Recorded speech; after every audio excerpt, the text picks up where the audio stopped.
SPS that our fragging do here. Certain polyps, it's not happy. Did I actually share a clip of you guys?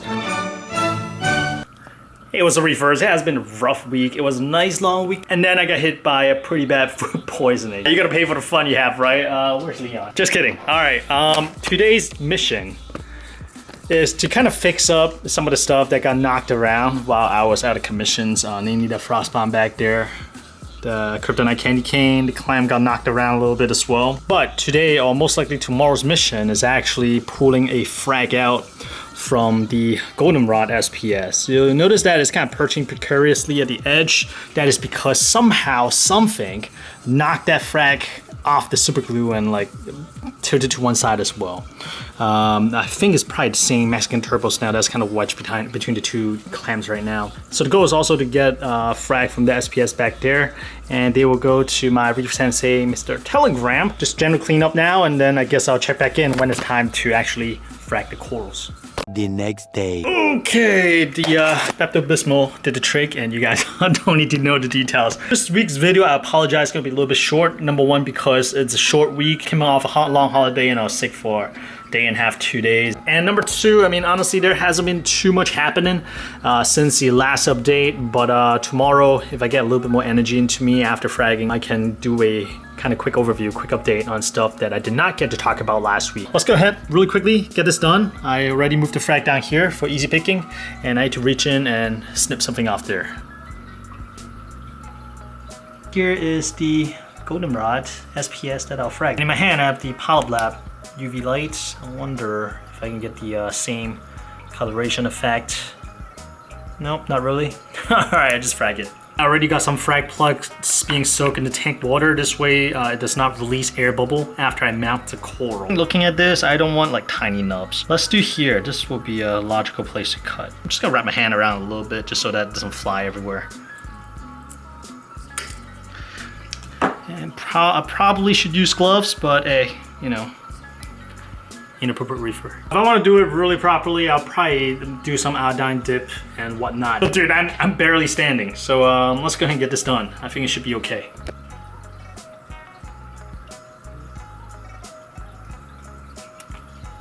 I was using some Insta sets to make the super glue set right away, but I also want to return it back to the water as quickly as possible as well. Okay, so that's one down. Let's get the other one. All right, second one is gonna be a little bit tricky to get to, and I wanna give her gloves. Not that I'm afraid to touch corals because I was touching corals. More like I'm afraid to bring whatever pollutants I have in my hands into the tank. It was pretty tough deciding where to cut because all the branches are growing pretty tight together at the moment. It's not quite large enough yet, but I managed to make a cut right there. I just wanna show you. Yeah, the top-down viewer, make it a lot easier to cut. Now I wanna make sure I don't drop this. Ah, no! Okay, I was trying to cut the one in the back that's a little bit larger, but the front branch is blocking it unless I went from behind. Anyways, I got a little nub. I was hoping to get a larger one if I could find it. Oh, it is right there. That sucks. Now this becomes a question of, is one little frag worth moving the entire rod for? I guess my answer is yes, since I'm moving the rod.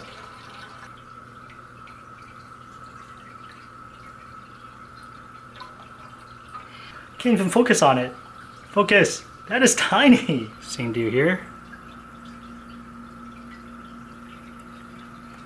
Voila. 3 days later. Before I give you the update, let me go ahead and feed some of these purple seaweed to the tank. So what I typically do, if I do it one-handed, just kind of like just...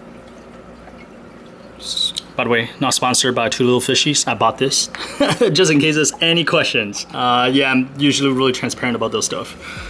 Look at the tanks. Go for it, buddies. Look at this little yellow-tailed goby, or yellow line goby.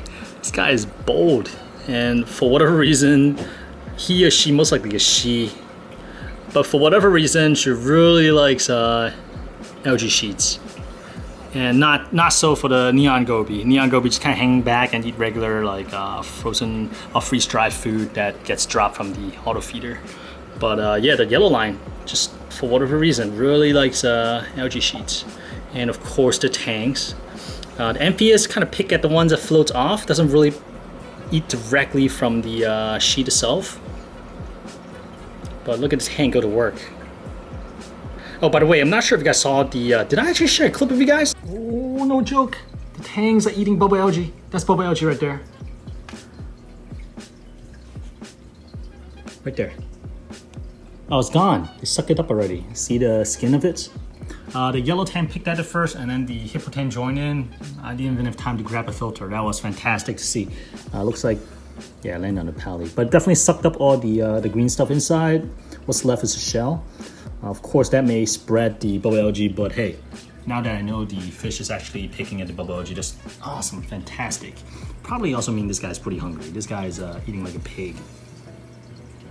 Did I mention how large a tang is now? Maybe that's why they're so fat. They've been eating all the bubble algae.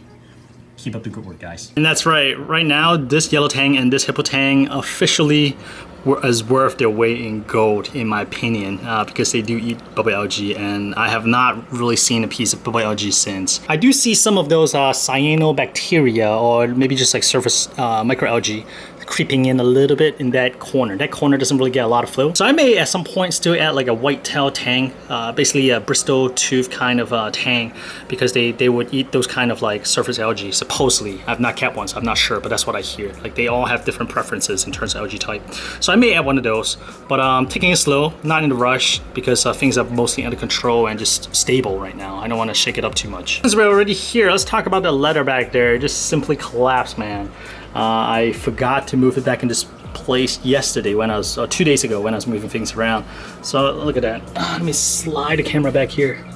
You see, it's a nice large piece, but it just kind of like slip off the back, and that was it. I'm even contemplating if I should just kind of like super glue or epoxy that flat piece of rock to the back glass, so it's kind of like growing off the glass and framing that portion of the tank. I'm not sure. I'll play with it, or I just kind of place it on that rock, so fill in that little corner. The frags that you saw in the beginning of this video is right here. They're doing well. No die-offs. And the polyp is already peeking out on the goldenrod right here on the right hand side. And that piece on the left is supposed to be Miyagi Tort variants, I think. Thanks again to Sean, Krista Reeves ID as always. I lean on him so much, man. But it is embarrassingly small, for sure is a nub. I feel even bad giving this to Jim, man, because like he give out chunky frags. But I'll be interested in seeing how fast this grows, because I know his system is rock solid. It went through a quick swings, but it sounds like things are back to normal. Right back there is the Space Invader Pectinia that I fragged up a week and a half ago, and is recovering really nicely. Probably show you the model quote-unquote colony up in the mangrove tank a little bit later as well. It's almost completely healed up. They healed so fast. It's really encouraging. The other things I'm really happy about this week are the Goniporus. Continues to do well. It colored up completely. This red or pink ones. I think it's probably the OAA one. Same thing with this guy right here. It was all bleached out, but I got some polyp that was in distress, or is in distress right now because of that little aptasia right here. I still need to address it. Same thing with that little nub of Ganipora at the edge. It's like an ultra rainbow or something like that. Totally colored back up. It's peeking out now, so that's fantastic. And the Joker Coral one just looked nicer and nicer. This Ganipora though, it's not fantastic, but it is growing new head. I don't think it really nice like that spot right there. I may consider moving it to this portion, just build this garden out, because I feel like the flow may be a little bit too rough here, and I had this under the shade because I feel like it was getting a little bit too much light before, but it's just kind of like a weird lighting situation. Same thing with the one back there. The back there, you see that half the it's all bleached out, but color's coming back. There's a pink one that I got from Lynn. The one up front from Lynn as well. So she's been hooking me up with corals. The one in the back, you see that half the colony, the polyp's out and happy. The half under the shade is totally not happy at all. So I may just kind of like move all the Goniporas to this portion, because Goniporas seems to be happy here. But at least I'm really happy to see that the bleach one is coming back. The green one is growing heads among the heads, which is the right way to grow it. But it's definitely not as extended as it could be. Rock spawns, torch, frog spawns, hammer, all doing fantastic. I have no complaints. Look at this. I'm slowly ramping up the water current's power. I forgot what level I'm setting the MP40 and the return pump at, but I'm slowly dialing it back up and trying to see like where is the kind of like shut off point where it's a little bit too much for tissue, and I'll take it back down 2 or 3 notches and we'll stay there. But so far these are okay. These are really happy, and I'm really happy to see it, and I'm continuing to like keep an eye out for larger colonies locally to kind of fill in the scapes. Zoa garden is another part of this tank that I really enjoy. All the Zoa has been really happy. The only thing I have issue with, it's you see like random polyps like this, like the magician one. It's closed up. Same thing with there, up there. Now in my particular tank, I have 2 theories on what may be happening. Number 1, I have a lot of these small Estrigina starfish. They're all over the place. And often I'll find them like wrap up on top of one of the Zoas. Whenever I see it, I just kind of pluck it away. Now what coming up is my speculation. This is totally not fact. So please do your own research. But my thinking is that it's not really eating the polyp per se, but there could be like microalgae and stuff like that on the polyp that the starfish eats, so it's eating those. But by doing so, the starfish irritates or damage the polyps. So that's my thinking of it. So whenever I see a starfish kind of like perching on top of one of those polyps, I just pluck them off. And I am in the process of looking for harlequin starfish. I am going to visit 1 or 2 fish stores this weekend, so who knows, maybe by the time you watch this I already have a harlequin shrimp. Did I say harlequin starfish before?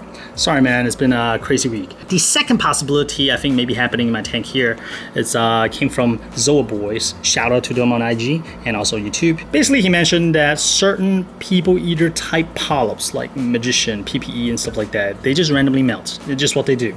It just happens. So that seems to fit the bill. Like everything else seems happy. Certain colonies is happy, but they just randomly melt back, and that's just what they do. So it could be that as well, or it just could be a combination of both reasons, or it could be something else as well. But either way, certain polyps is not happy. I did not see any crazy pests like Zoa spiders, and knock on wood. So I'll keep an eye out. For the most part, Zoa growing well, looking really happy, and I'm planning to add more.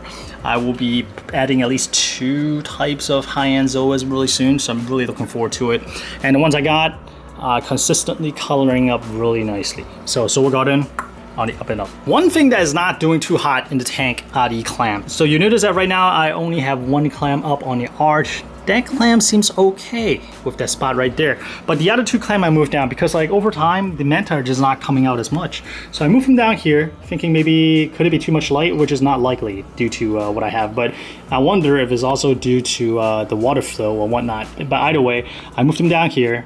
This guy seems to be opening up a little bit more now, and of course it continues to be responsive, so that's good. They seem to be a little bit happier. The other guy's right here as well.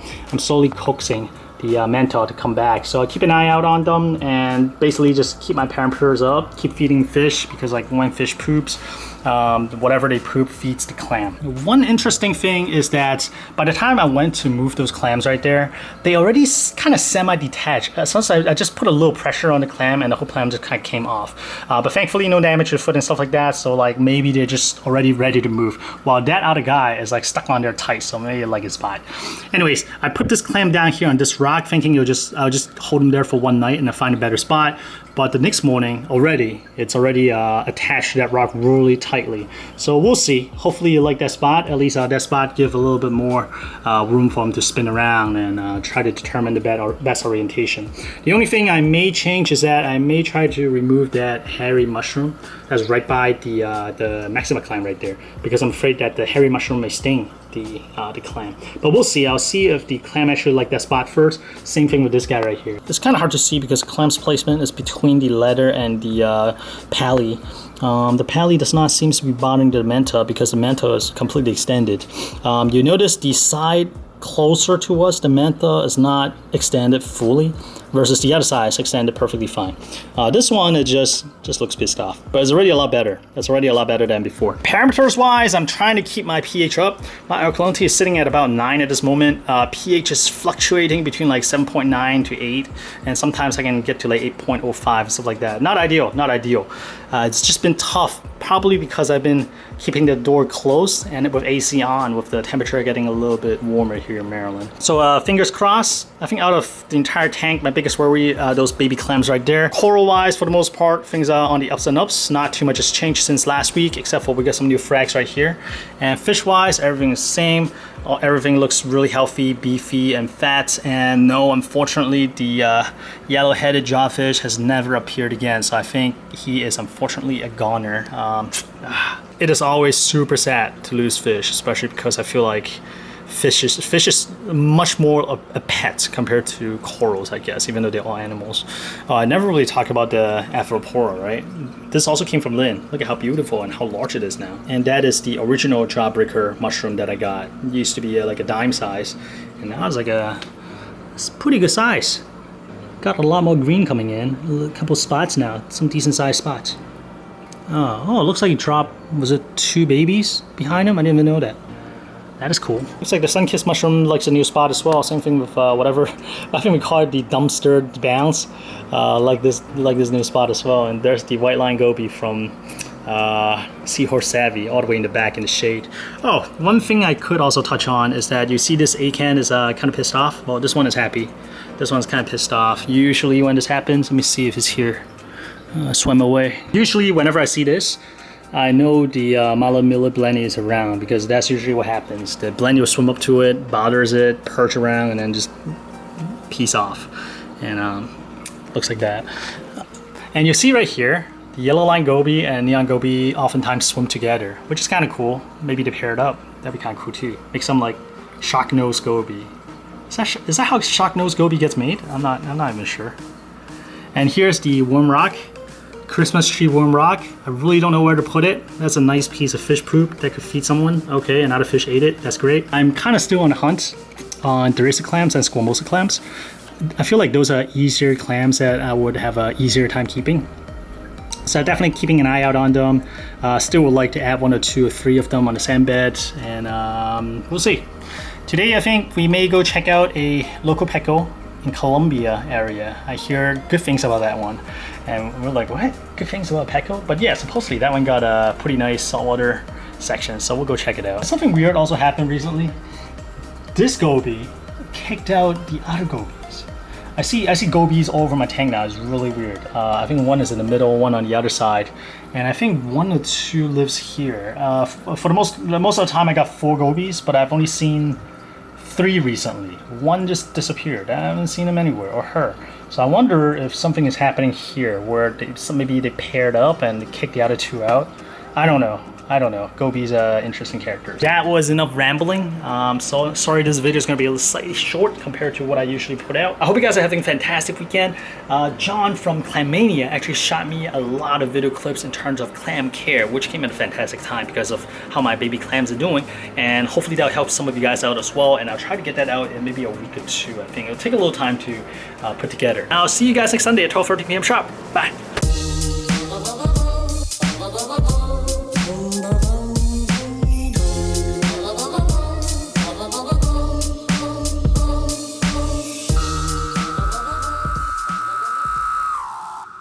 Feel that?